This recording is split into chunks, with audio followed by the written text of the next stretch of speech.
Bubit, gimana sih caranya memilih gendongan? Bingung nih mau pakai gendongan yang kayak apa? Karena banyak banget pilihannya.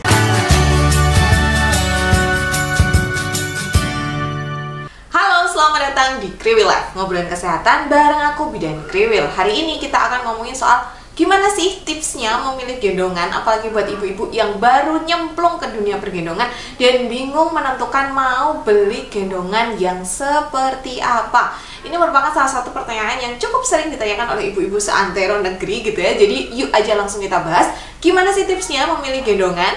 Yang pertama, perhatikan usia anak, berat anak, dan milestone tumbuh kembang anak. Jadi sebelum kita menggendong, kita harus tahu dulu nih subjek yang mau kita gendong itu beratnya berapa sih, usianya berapa, dia sudah mencapai milestone atau tahap tumbuh kembangnya itu sudah sampai mana gitu. Karena memang ada beberapa gendongan itu yang punya spesifikasi khusus. Jadi memang ada gendongan yang bisa dipakai sejak bayi baru lahir, sejak newborn, bahkan bisa dipakai dari bayi-bayi yang prematur gitu. Tapi ada juga gendongan itu yang dipakainya hanya boleh ketika bayinya sudah usia 3 bulan atau lebih. Hanya bisa dipakai saat bayi itu beratnya sudah mencapai berat 3 kilo atau lebih. Atau misalnya hanya bisa dipakai ketika bayi itu sudah mencapai milestone tumbuh kembang tertentu. Misalnya sudah bisa duduk mandiri, kemudian sudah mampu menopang kepalanya tegak, dan otot lehernya sudah kuat gitu. Jadi memang ketika kita memilih gendongan, kita harus ngerti dulu nih subjek yang kita gendong tuh seperti apa kondisinya dan dicocokkan dengan spesifikasi gendongan. Biasanya penjual gendongan yang baik itu akan mencantumkan gendongan ini bisa dipakai dari berat berapa sampai berapa, dari usia berapa sampai berapa, itu biasanya ada. Nah, kalau ibu-ibu cari gendongan yang bisa dipakai sejak newborn gitu ya, ibu-ibu bisa pakai Flexi Baby Wrap dari merek Atmoa. Dan kalau misalnya nyari yang bisa dipakai dari bayi prematur sampai nanti bayinya gede, itu bisa pakai Stretchy Wrap dari merek Atmoa. Yang kedua, tentukan ini gendongan itu mau dipakai kemana dan mau seberapa lama nih pakainya. Maksudnya begini, kalau misalnya gendongan ini mau dipakai buat traveling, tentu ibu bisa memilih gendongan yang ringkes, mudah dibawa, nggak bulky gitu ya. Kalau misalnya mau dipakai untuk jalan jauh, tentu saja pilih yang bebannya itu tertopang di kedua bahu. Jadi nanti nggak terlalu capek walaupun gendong anaknya jauh gitu. Misalnya jalan-jalan, trekking kemana gitu, yang mungkin jalan kakinya jauh gitu ya. Itu bisa pilih yang bebannya itu tertumpu di dua bahu. Nah, kalau misalnya cuma mau dipakai sebentar atau dipakai deket aja atau dipakai di rumah, tentu tidak masalah kalau misalnya ibu memilih yang bebannya itu tertopang pada satu bahu aja. Nah, contoh gendongan yang bebannya itu tertumpu pada satu bahu, ibu bisa pakai ring sling atau gentuo dari merek Atmoa. Dan kalau misalnya yang bebannya itu ada tertumpu di dua bahu, ibu-ibu bisa pakai Majestic Carrier atau Flexi Wrap dari merek Atmoa. Ini bener-bener nggak bikin capek sih, karena kan topangan bebannya itu dari kedua bahu gitu loh, jadi rata gitu, jadi bukan nggak sengkeh, nggak pegel di satu bahu doang. Nah, yang ketiga, setelah tadi kita memperhatikan subjek gendongan dan mau dipakai kemana gendongan ini, kita perhatikan siapa sih yang mau menggendong gitu. Misalnya yang mau gendong itu adalah si bapak gitu ya, tentu saja kita perlu memilih gendongan yang warna-warnanya itu netral, yang warna-warnanya itu cocok untuk si bapak gitu ya. Karena ya kadang-kadang tidak semua pria itu mau memakai gendongan yang mungkin bunga-bunga atau yang warnanya pink gitu. Jadi kita mungkin bisa memilih warna yang lebih netral gitu. Atau kalau misalnya mau menggendong adalah ibu senior yang mungkin belum familiar dengan gendongan yang tumpuan bebannya ada di kedua bahu, atau mungkin mbaknya gitu ya yang masih merasa aduh ini kok kayaknya ribet gitu ya kalau pakai gendongan yang mungkin harus diikat-ikat gitu.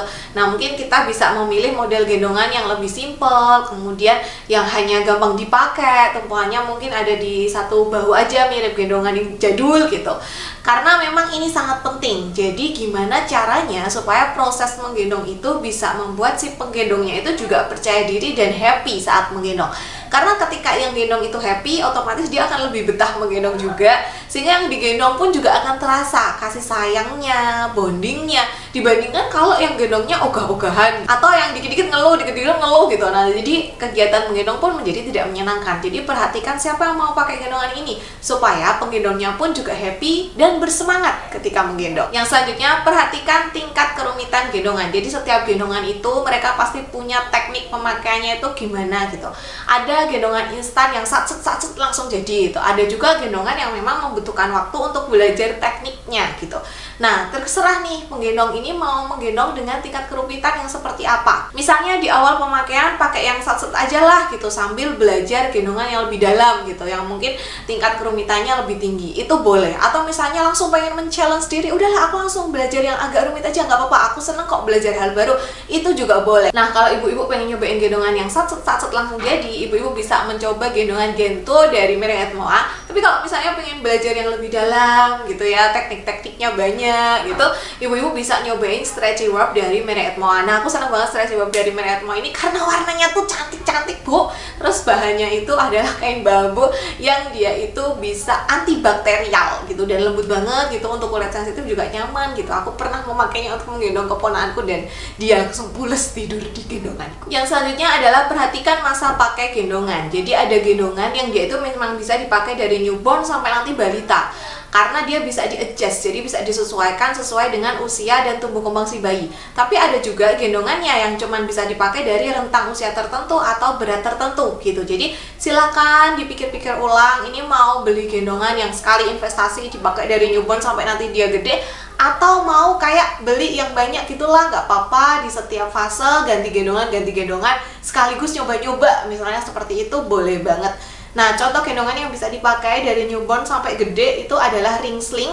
Ring slingnya merek Atmoa ini bisa berfungsi juga sebagai apron menyusui. Jadi memang tuh in one, simple banget, ringkes banget, bisa dibawa kemana-mana dan pakainya juga mudah. Nah, yang nggak kalah penting adalah perhatikan ukuran gendongan. Jadi tidak semua gendongan itu all size atau bisa dipakai oleh semua ukuran penggendong gitu ya. Jadi ada beberapa gendongan yang dia itu mempunyai ukuran atau size. Nah, sebaiknya memang kita bener-bener ngukur. Kalau misalnya memang itu gendongan ada ukurannya, silahkan bener-bener ngukur, jangan dikira-kira.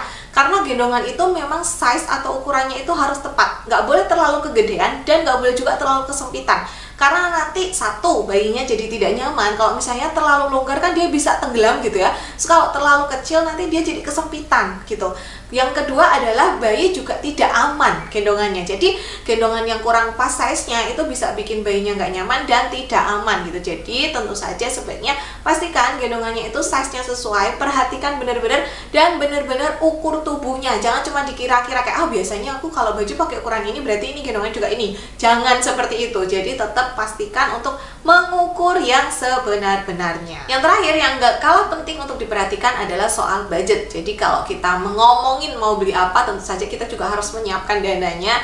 Nah, tentu pilihlah gendongan yang sesuai dengan budget kita, tetapi jangan sampai mengabaikan kualitas. Jadi kita nggak cuma milih gendongan yang terjangkau atau sesuai dengan budget kita, tetapi tetap perhatikan kualitasnya, bahannya, ergonomis atau tidak, bisa support M-shape atau tidak, itu harus juga diperhatikan. Nah, kalau misalnya ibu-ibu tertarik sama gendongan merek Atmoa itu punya brand sister namanya BB Atmoa, dan ini tuh adalah versi terjangkaunya dari merek Atmoa, tapi kualitasnya tetap bagus. Dan gendongan-gendongan merek Atmoa itu menurutku juga bukan yang harganya mahal banget, harganya terjangkau dan pilihannya itu banyak banget. Jadi silakan dipilih mana yang sesuai dengan kebutuhan ibu-ibu semua. Nah, ibu-ibu, itu tadi tips memilih gendongan. Semoga cukup memberikan pencerahan dan gak bingung lagi mau beli gendongan apa. Sekarang PR-nya ambil kertas, kemudian tuliskan kriteria-kriteria gendongan yang sesuai dengan kebutuhan ibu-ibu semua.